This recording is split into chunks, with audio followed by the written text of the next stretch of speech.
Le livre porte un regard assez troublant sur le présent et l'avenir. On parle d'effondrement. Comment est-ce que les gens devraient comprendre ça, ce concept d'effondrement? Ils ne le comprennent pas. Je viens de terminer un petit bouquin de Pablo Servigne qui a écrit le livre « Pourquoi tout peut s'effondrer ». Ça fait 2 ans, peut-être 3, en français de Belgique ou un Belge de France. Et il insiste dans sa définition de l'effondrement, parce que je n'ai même pas essayé de le définir.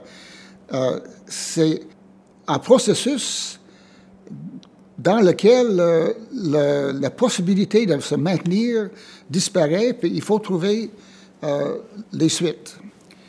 Et moi, je me fonds pour le comprendre aux travaux de Art de la croissance de 72. Je l'ai comme Bible depuis 45 ans. Et eux autres, avec un modèle, quand même, c'était MIT, c'était pas des 2 de pique, et c'était avec les meilleures données, en dépit des critiques au début, c'était les meilleures données disponibles, et des modèles ils ont essayé 12 scénarios, projeté les 12 scénarios jusqu'à 2100.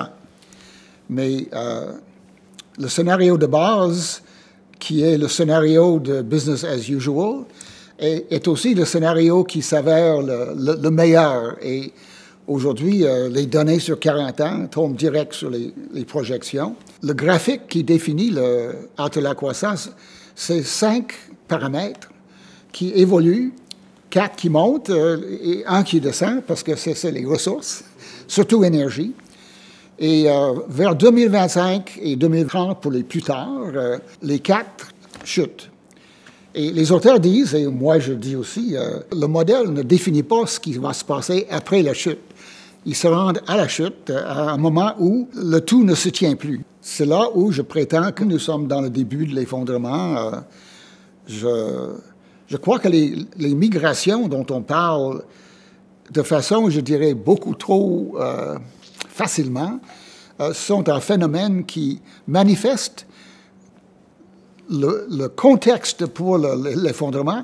Nous avons permis à 3 ou 4 ou 5 milliards de personnes pendant des décennies de vivre dans une pauvreté vraiment abjecte.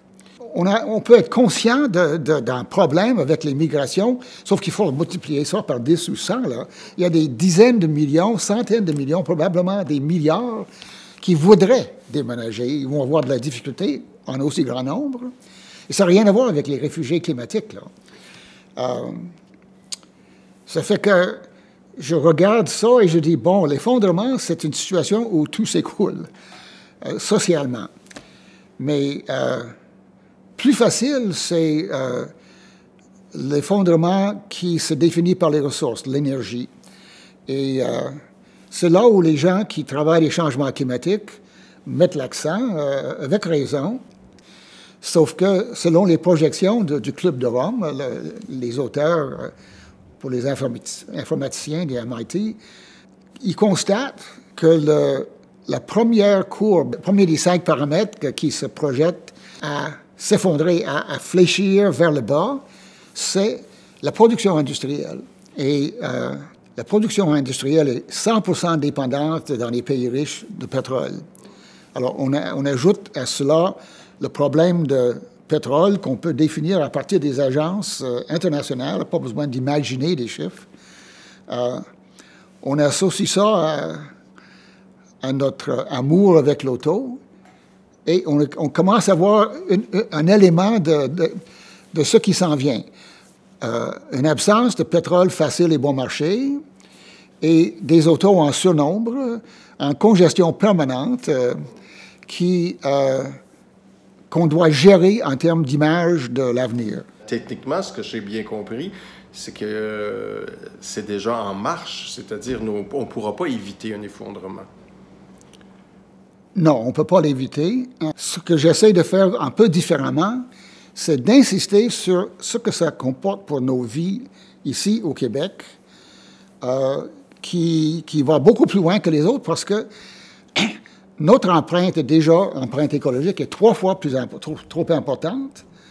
Mais si on se retire un peu, l'humanité entière est déjà en dépassement de l'empreinte écologique, une fois et demie la possibilité de la planète à nous soutenir. Et ça c'est sans compter l'énergie, l'aspect minéral.